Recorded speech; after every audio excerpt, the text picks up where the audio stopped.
Hello everyone, আসসালামু আলাইকুম সবাইকে। আমি নওশিন, ওয়েলকাম সবাইকে আমার একটা নতুন ভিডিওতে। আশা করি আল্লাহর রহমতে আমার সকল আপু ভাইয়েরা অনেক বেশি ভালো আছেন।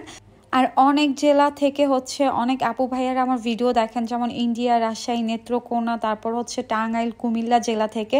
তো এই ভিডিওর শেষের দিকে আমি কিছু আপু ভাইয়াদের কমেন্ট স্ক্রিনে দিয়ে দিব। সবার নাম তো আর বলতে পারতেছি না, এখন থেকে চেষ্টা করব আমার ভিডিও যারা দেখে সবার কমেন্টই আমার ভিডিওর স্ক্রিনে দিয়ে দেওয়ার জন্য। তো যাই হোক, এদিক দিয়ে আমি বাজার থেকে ফল নিয়ে আসছিলাম। এটা ছিল কাঠ লিচু, তারপর ড্রাগন, আমার প্রিয় ফল, কলা, খেজুর, টুকটাক বাজার নিয়ে আসছি।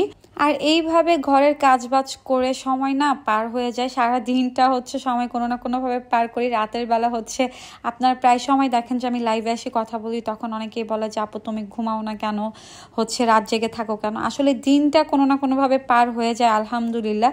রাতের একাকিত্ব সময় নিজেকে খুব একা লাগে, সেই জন্যই আমি লাইভে আসি আর আপনাদের সাথে কথা বলি। আর হ্যাঁ, কার কোন ফল পছন্দ কমেন্ট করে জানাবেন। আমার মতো কে কে আছেন যে ড্রাগন ফল পছন্দ করেন। আর এই যে লিচুটা আপনাদের গ্রামের ভাষায় বা আপনাদের নিজস্ব ভাষায় কি বলে কমেন্ট করে জানাবেন। এটা আমি দোকান থেকে শুনছি কাঠ লিচু বলে, কিন্তু এই লিচুটা না আমার কাছে খুব একটা ভালো লাগে নাই। আমার লিচু পছন্দ কিন্তু কাঠ লিচু না। আমি শখ করে আর কি 250 গ্রাম 100 টাকা দিয়ে কিনে নিয়ে আসছি। আর ড্রাগন 2টা নিয়ে আসলাম। আর আমরুপালি আমার অনেক বেশি পছন্দ। আর আপনাদের কোন আম পছন্দ কমেন্ট করে জানাবেন। আর এই ফার্স্ট টাইম আমি সাজনা পাতা নিয়ে আসছি। সাজনা পাতার অনেক উপকার, এটা অনেক রোগের ওষুধ। সবাই চেষ্টা করবেন সাজনা পাতা খাওয়ার জন্য। গুগলে সার্চ দিবেন যে সাজনা পাতার উপকারিতা, অনেক রোগের ওষুধ কিন্তু এটা। আমি 20 টাকা দিয়ে একাটি কিনে নিয়ে আসছি। আর গ্রামে তো এইরকম গাছের অভাব নাই, অনেকে এই পাতাগুলো খায় না। আর শাক বাঁচতে বাঁচতে সময়টা পার হয়ে যায়, অনেক সময় লাগে শাক বাঁচতে। তো আলহামদুলিল্লাহ আমার কাছে না ভাল লাগে যে আমার সময়টা পার হোক। তো আমি সাজনা পাতা আর কি এই কয়টা পাইছি, এই যে 20 টাকা দিয়ে কেনা। আমি একটু ভর্তা করব, এই জন্য পেঁয়াজ, তারপর রসুন, পরে কাঁচামরিচ দিছি, ভালোভাবে একটু ভেজে সরিষার তেল দিয়ে পাটায় আর কি ভর্তা করে নিছি। অনেক মজা লাগছে এই ভর্তাটা, আপনারা করে খাবেন এরকমভাবে ভর্তা। পুরো রেসিপিটা আসলে আমি দিতে পারি না, নিজের মতো করে ফার্স্ট টাইম এই ভর্তাটা আমি বানালাম। আর এদিক দিয়ে মাছ দিয়ে কলমি শাক রান্না করছি। যদিও আমার রান্নাবান্না করতে একদমই ভালো লাগে না, আর আমার নানি আছে যেহেতু, নানি রান্নাবান্নায় অনেক কাজ ঘরের করে দেয়, জন্য কন্টিনিউ ভিডিও বানানো হয় না। আর আমি নানিকে বলি যে আমি একটু রান্নাবান্না করি, কাজবাজ করি, আমার একটু ভিডিও নিতে হবে, কারণ ব্লগ শেয়ার করি না অনেকদিন ধরেই। তো যাই হোক, এদিক দিয়ে ফলগুলো কেটে নিচ্ছিলাম। আর আমরুপালি আম আমার কাছে অনেক বেশি ভাল লাগে।